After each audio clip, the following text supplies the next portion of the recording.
आप तमाम लोग जानते हैं, मुल्क जानता है, मैं शुरू से ये कह रहा था कि बिल्किस बानो के रेप में उनकी बेटी की, उनकी माँ की और दूसरे महिलाओं के रेप और हत्या में उस वक्त की बीजेपी की सरकार, जब मुख्यमंत्री नरेंद्र मोदी थे, उन्होंने उन खातियों का साथ दिया था, उन रेपिस्ट का साथ दिया था।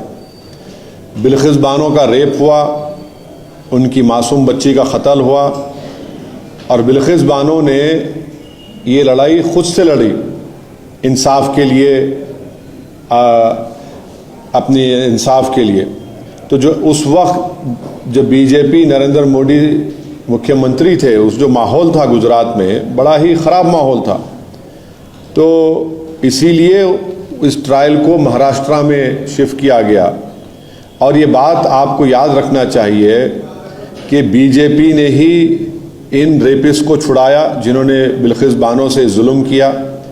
बीजेपी के लोगों ने उनके गलों में गुलाब का हार डाला और इससे बीजेपी की महिलाओं के लिए जो लड़ाई है, जो इंसाफ की बात करती है, वो बीजेपी एक्सपोज हो जाती है।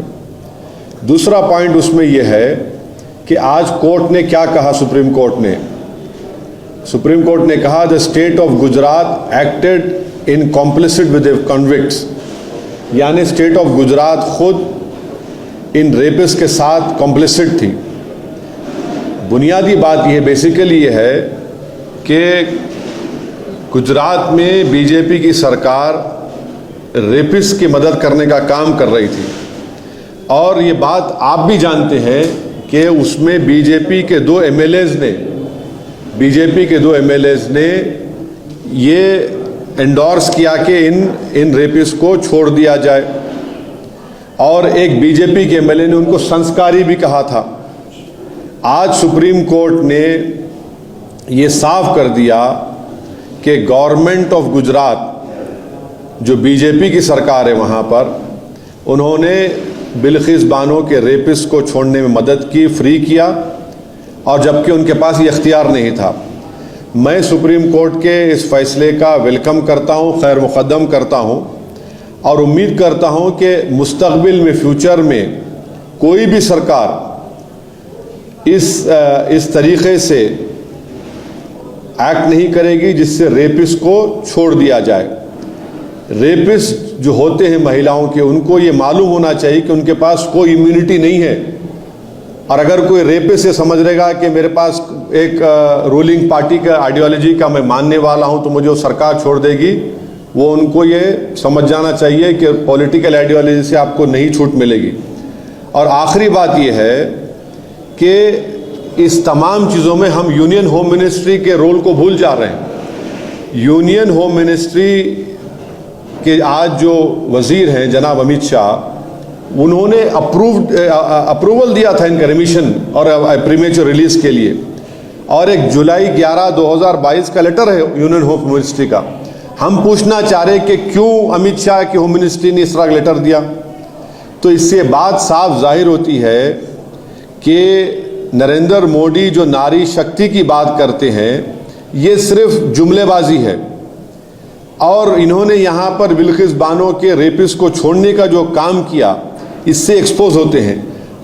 अब बताइए बुलडोज़र कहाँ चला गया, ठोक देंगी पॉलिसी कहाँ चले गई।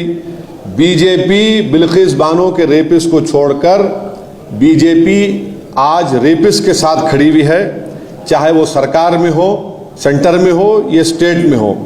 बीजेपी की सरकार ने इनको छोड़ा और क्यों छोड़ा? इलेक्शन से पहले छोड़ा, गुजरात के विधानसभा के चुनाव से पहले।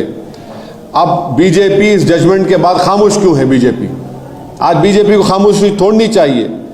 हम ये डिमांड करते हैं कि बीजेपी और नरेंद्र मोदी की सरकार बिल्किस बानो से माफ़ी चाहे, बिल्किस बानो से माफ़ी चाहे, क्योंकि सुप्रीम कोर्ट ने ये कह दिया है कि आप, माने सुप्रीम कोर्ट के वर्ड्स क्या हैं, the state of Gujarat acted in complicit with the convicts. तो मेरा डिमांड ये है कि नरेंद्र मोदी की सरकार बिल्किस बानो से माफ़ी मांगे, उनको अपोलोजाइज करें। रिहैबिलिटेशन पे क्या क्या करना चाहिए? देखिए, अभी तो सुप्रीम कोर्ट ने कह दिया कि उनका रिमिशन गलत है, तो उनको वापस जेल जाना पड़ेगा। अभी ये है, बिल्किस बानो को इंसाफ नहीं मिला था, इसलिए गुजरात से वो महाराष्ट्र गई, महाराष्ट्र में इनको सज़ा हुई और फिर गुजरात की सरकार ने इनको रिमिशन दिया। तो मिनिमम कर्टसी ये डिमांड करती है कि बीजेपी की सरकार गुजरात की और हमारे वतन अजीज़ की जो सरकार, जिसके वज़ीर आज़म जनाब नरेंद्र मोदी है, वो बिल्किस बानो से माफ़ी मांगे।